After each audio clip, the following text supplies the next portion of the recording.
الحمدللہ وحدہ لا شریک لہ والصلاة والسلام علی من لا نبی بعدہ وعلی آلہ واصحابہ الذین اوفوا عہدہ اما بعد۔ ان دنوں ملک بھر میں شدید طوفانی بارشوں کا سلسلہ جاری ہے، اور ان طوفانی بارشوں میں بہت سے نقصانات ہوئے۔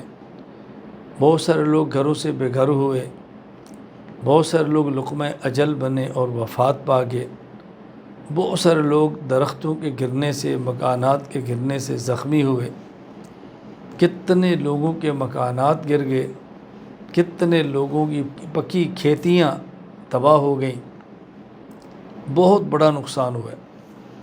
ہر وہ شخص جس میں ذرہ برابر ایمان ہے، بلکہ رتی برابر انسانیت ہے، وہ اس پر دکھی ہے، غمزدہ ہے، اس کو افسوس ہے۔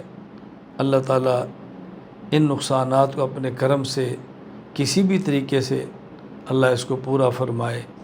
جو دنیا سے چلے گئے ان کی مغفرت فرمائے، جو زخمی ہیں اللہ تعالیٰ ان کو جلد صحت یابی عطا فرمائے، جن کے نقصانات ہیں اللہ ان کو اس کا نعم البدل عطا فرما دے۔ میں آپ کی خدمت میں گزارش کرتا ہوں کہ ایسے موقع پر میں وہ بات نہیں کہتا جو ہمارے کرنے کی نہیں ہے۔ کچھ کام ہمارے کرنے کے ہیں، کچھ کام حکومتوں کے کرنے کے ہیں۔ ہم حکومتوں کا رونا نہیں روتے، میں وہ بات عرض کرتا ہوں جو ہمارے کرنے کے ہیں۔ اس میں بنیادی طور پر دو باتیں۔ پہلی بات کہ یہ طوفان کیوں آتے ہیں، اس میں نقصانات کیوں ہوتا ہے۔ نمبر دو، ان طوفانات کے آنے کے بعد ہمیں کیا کرنا چاہیے۔ پہلی بات، طوفان کیوں آتے ہیں۔ ہمیں جو شریعت تعلیم دیتی ہے، قرآنی ہدایات، نبوی فرمودات کی روشنی میں ہمیں دو باتیں سمجھ آتی ہیں۔ نمبر ایک ظاہری اسباب، نمبر دو باطنی اسباب۔ طوفان آنے کا اور اس میں ہلاکتوں کا باطنی سبب یہ ہے کہ ہم اللہ کو ناراض کرتے ہیں، ہم اپنے عقائد درست نہیں کرتے، اعمال درست نہیں کرتے۔ اس کی وجہ سے طوفانی بارشیں آتی ہیں اور ہمارے نقصانات ہوتے ہیں۔ قرآن کریم کی آیات اس بات پر گواہ ہے۔ میں دلائل نہیں دے رہا، میں خلاصہ عرض کر رہا ہوں۔ ہمیں اللہ کو ناراض کرنے کی وجہ سے ان مصائب کا سامنا کرنا پڑتا ہے۔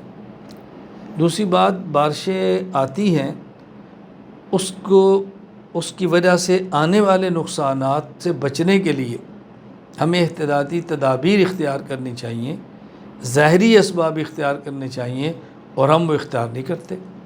ہمیں پتہ ہے کہ ساون کے موسم میں بارش آئے گی، اس کے آنے سے پہلے اپنے مکان کو لیپ لیں، جن کھڑکیوں سے پانی اندر آتا ہے ان کو بند کر لیں، جہاں سے پانی کھڑا رہنا اس کے نکلنے کے راستے بنائیں۔ ہماری نالیاں بند ہیں تو پانی نکل کے باہر آ جائے گا، نالیاں خالی کر دیں پانی نکل جائے گا۔ تو کچھ ظاہری اسباب ہیں، کچھ باطنی اسباب ہیں۔ طوفانوں کے آنے کے باطنی اسباب وہ اللہ کو ناراض کرنا ہے، اور ان کے آنے کے بعد نقصانات کا ہونا، اس میں ظاہری اسباب ہمارا احتیاطی تدابیر کو اختیار نہ کرنا ہے۔ دوسری بات، جب یہ آ جائیں بارشیں، نقصانات شروع ہو جائیں، ہمیں کیا کرنا چاہیے۔ سب سے پہلی بات، اللہ سے توبہ کریں، اللہ کی طرف رجوع کریں، اپنے ہم گناہوں کی سچے دل سے معافی مانگیں، اللہ تو ہمیں معاف فرما دے۔ دوسری بات، مدد، اور اپنے بھائیوں کی، اپنی بہنوں کی، گھر سے بے گھر افراد کی مدد کریں، ان کی نصرت کریں، ان کے ساتھ تعاون کریں۔